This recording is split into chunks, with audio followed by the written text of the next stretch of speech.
क्या मोहम्मद वसीम जूनियर, साहिबजादा फरहान, आमिर जमाल और सलमान अली आगा पाकिस्तान के स्क्वाड से मिस करने जाने के बाद उनके साथ बड़ी ज्यादती नहीं हो गई है? और अब क्या इन लोगों को डिमोरलाइज होकर क्रिकेट को कंटिन्यू करना चाहिए, या क्या इन लोगों को ये सोचने पर मजबूर नहीं हो जाना चाहिए कि शायद हमें फिलहाल रिटायरमेंट ले लेनी चाहिए और बाद में क्रिकेट में कमबैक करेंगे और फिर हमारी आवभगत हो जाएगी? जी हाँ दोस्तों, इस वक्त इन लोगों के फैंस और ये लोग भी अपने आप से यही सवाल कर रहे हैं कि आखिर पाकिस्तान क्रिकेट टीम का क्राइटेरिया क्या है। आखिर पाकिस्तान क्रिकेट टीम को जब बनाया जाता है, जब किसी पाकिस्तानी टीम को सेलेक्ट किया जाता है, तो उसका क्राइटेरिया या उसकी जस्टिफिकेशन क्या होती है? क्योंकि जाहिर सी बात है, अभी जो हमने रिसेंटली न्यूजीलैंड का टूर किया, 5 T20 मैचेस की पाकिस्तान ने न्यूजीलैंड में सीरीज खेली, उसमें जो पाकिस्तान के लिए साहिबजादा फरहान सेलेक्ट किए गए थे वो इसलिए सेलेक्ट किए गए थे क्योंकि जब पाकिस्तान का T20 टूर्नामेंट था, जो T20 एक तो हमारा PSL का टूर्नामेंट होता है, उसके अलावा एक जो पाकिस्तान का T20 का डोमेस्टिक टूर्नामेंट होता है, वहां पर साहिबजादा फरहान ने सबसे ज्यादा रन्स बनाए थे और with the strike rate of 175,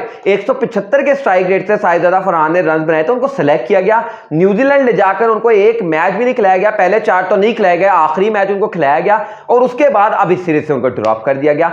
अब वो ये सवाल पूछ रहे हैं कि भाई आखिर मेरा कसूर क्या है, आखिर मैंने इस दौरान में क्या गलत कर दिया, और आखिर क्या उस्मान खान, इमाद वसीम और मोहम्मद आमिर ने सही कर दिया कि आपने आउट ऑफ द वे उनका कमबैक करवा दिया? वहीं दूसरा अगर हम लोग बात करें तो सलमान अली आगा पाकिस्तान का वो उभरता हुआ सितारा, जिस वक्त पाकिस्तान का मिडिल ऑर्डर का सबसे बड़ा मसला बना हुआ है। हम लोग यही बात कर रहे हैं कि मिडिल ऑर्डर खाली नजर आ रहा है, एक इफ्तिखार अहमद, एक आजम खान, इन पर आप रिलाई कर रहे हैं, तो मतलब आप सोचने पे मजबूर हो जाते हैं कि सलमान अली आगा की क्या गलती है। अब फिर मजे की बात आप लोगों को एक और बताऊं, पाकिस्तान का ओपनिंग का मसला कभी रहा ही नहीं। आप पिछले कुछ अर्से से जब से बाबर रिजवान ओपन करें, ओपनिंग का मसला है नहीं। जिस चीज का मसला नहीं है वहां पे आपने 5 ओपनर सेलेक्ट कर लिए, बाबर रिजवान, साइम अयूब, उसके साथ साथ फखर जमान और उसके साथ साथ अगर हम लोग बात करें तो उस्मान खान। ठीक है, विकेट कीपिंग का पाकिस्तान का मसला नहीं है, मोहम्मद रिजवान अच्छी विकेट कीपिंग कर रहे हैं, लेकिन आपने 3 विकेट कीपर सेलेक्ट कर लिए, मोहम्मद रिजवान, उस्मान खान और आजम खान। फास्ट बॉलिंग का पाकिस्तान का मसला नहीं है, लेकिन आपने 5 फास्ट बॉलर सेलेक्ट कर लिए, मोहम्मद आमिर को भी सेलेक्ट कर लिया, उसके साथ साथ हम लोग बात करें शाहिन शाह अफरीदी को भी, नसीम शाह को भी, जमान खान को भी, आई थिंक 4 फास्ट बॉलर को आपने 4 फास्ट बॉलर्स को अपने स्क्वाड में सेलेक्ट कर लिया। लेकिन जहां पर सबसे बड़ा मसला है यानी कि मिडिल ऑर्डर का, तो आपने सलमान अली आगा को बाहर कर दिया। फिर ओपनर्स भी जब आप 5 सेलेक्ट कर रहे हो, 5 ओपनर्स, तो ये कैसे हो सकता है कि आपके 5 ओपनर्स में भी सलमान जो साहिबजादा फरहान है उसकी जगह नहीं बनती? मतलब या तो आपने 2 सेलेक्ट किए होते तो आप कहते हैं कि यार बाबर रिजवान से बेहतर नहीं है साहिबजादा फरहान, लेकिन क्या साहिबजादा फरहान आपके इंजर्ड फखर जमान से भी बेहतर नहीं है? क्या साहिबजादा फरहान वो उस्मान खान जो कि out of the way comeback कर रहे हैं उनसे भी बेहतर नहीं है? क्या साहिबजादा फरहान वो साइम अयूब जिसको आपने 8 से 10 T20 मैचेस दे दिए और वो परफॉर्म नहीं कर पाए, क्या साहिबजादा फरहान उससे भी बेहतर नहीं है? फिर बारी आती है आपके फास्ट बॉलिंग ऑलराउंडर, मतलब आपकी टीम में जहां आप दुनिया भर को देखते हैं, इंडिया को देखें Hardik Pandya fast bowling allrounder, England को देखें तो उन्होंने Ben Stokes as fast bowling allrounder रखा, सैम करन, टॉम करन, मतलब लिस्ट है इंग्लैंड के पास फास्ट बॉलिंग ऑलराउंडर की। ऑस्ट्रेलिया को आप देखें तो वहां पर पैट कमिंग्स उनका फास्ट बॉलिंग ऑलराउंडर है, लेकिन मिचेल मार्श उनका फास्ट बॉलिंग ऑलराउंडर है। दुनिया भर की जो बेस्ट टीम है, अगर आप न्यूजीलैंड को देखें उनके पास बेहतरीन से बेहतरीन फास्ट बॉलिंग ऑलराउंडर्स हैं, लेकिन आपका फास्ट बॉलिंग ऑलराउंडर आपने किसी को सेलेक्ट करने की जहमत तक नहीं की। राना फहीम अशरफ को आपने सेलेक्ट नहीं किया, मोहम्मद वसीम जूनियर को आपने सेलेक्ट नहीं किया, आमिर जमाल को आपने सेलेक्ट नहीं किया। मतलब आपकी नजर में कोई फास्ट बॉलिंग ऑलराउंडर की इज्जत ही नहीं है। इमाद वसीम अगर आपने एक स्पिन ऑलराउंडर सेलेक्ट किया तो आपको एक फास्ट बॉलिंग ऑलराउंडर रखना चाहिए था, लेकिन आपकी टीम में एक फास्ट बॉलिंग ऑलराउंडर नहीं है। तो ये सवाल है कि यार आमिर जमाल की आखिर क्या गलती है?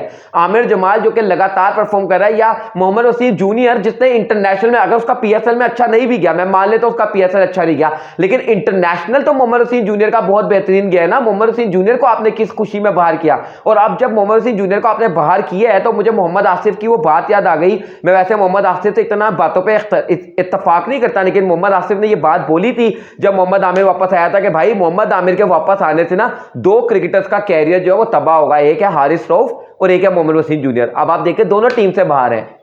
दोनों आज जो पाकिस्तान की टीम का ऐलान हुआ है, चलो हारिस तोप तो इंजर्ड हैं, उनके बारे में तो सबने राग लाप दी। आज जो पाकिस्तान के सिलेक्टर्स भी थे वो वहाब रियाज साहब, सो कॉल्ड वहाब रियाज साहब, उन्होंने भी कहा दी जब वो फिट हो जाएंगे आ जाएंगे। लेकिन मोहम्मद वसीम जूनियर का किसी ने जवाब नहीं दिया कि उनको क्यों रिजर्व में डाला गया। भाई मतलब आखिर उसका कसूर क्या है? और आखिर आप अक्ल से इतने पैदल हो गए हो कि आपको पाकिस्तानी टीम में एक भी फास्ट बॉलिंग ऑलराउंडर की जरूरत नहीं महसूस हुई। आखिर क्या जरूरत थी आपको एक पाकिस्तानी टीम में 3-3 विकेट कीपर सेलेक्ट करने की? कि आपने भाई रिजवान को भी रखा है, आपने उस्मान को भी रखा है, आपने आजम को भी रखा है, और भाई मतलब 2 विकेट। या तो पहले आप इतना अंधाधुन चलते थे कि आप रिजवान का कोई बैकअप ही नहीं रखते थे, अब आप रिजवान का बैकअप रखोगे तो 2-2 रखोगे। या तो आप बाबर और रिजवान पे इतना अंधा यकीन करते थे कि बाबर और रिजवान के अलावा कोई ओपनर होगा ही नहीं, और अब आप टीम में ओपनर रखोगे तो 5-5 रखोगे। या तो आप कहते थे कि शाहीन और नसीम और आमिर के अलावा कोई फास्ट बॉलर हो ही नहीं सकता, जब आप आमिर को वापस लाए भी हो, अब आप जमान खान को भी टीम में रख रहे हो, अब आप हारिस रऊफ भी जब फिट होगा टीम में आ जाएगा। तो मतलब ये समझ नहीं आती, ये कुछ चीजें समझ से बाहर है कि जब पाकिस्तानी टीम को बनाया जा रहा होता है आखिर किन चीजों को फॉलो किया जाता है। और फिर सवाल मेरा वहीं के वहीं है जो मैंने आपसे स्टार्ट में ही पूछा था कि अब डोमेस्टिक के परफॉर्मर आखिर सोचेंगे क्या कि यार हम डोमेस्टिक में अपने आप को रगड़ा लगाएं, और एट द एंड होगा क्या कि स्पार्शिये क्रिकेटर जो टीम में वापस आ जाएंगे, आमिर जैसे, इमाद जैसे और उस्मान जैसे को वापसी करा दी जाएगी। शाहिद फरहान डोमेस्टिक में जितना मर्जी परफॉर्म करे उससे कहा जाएगा बच्चू जा वापस जा, जाकर डोमेस्टिक में अपना को रगड़ा लगा।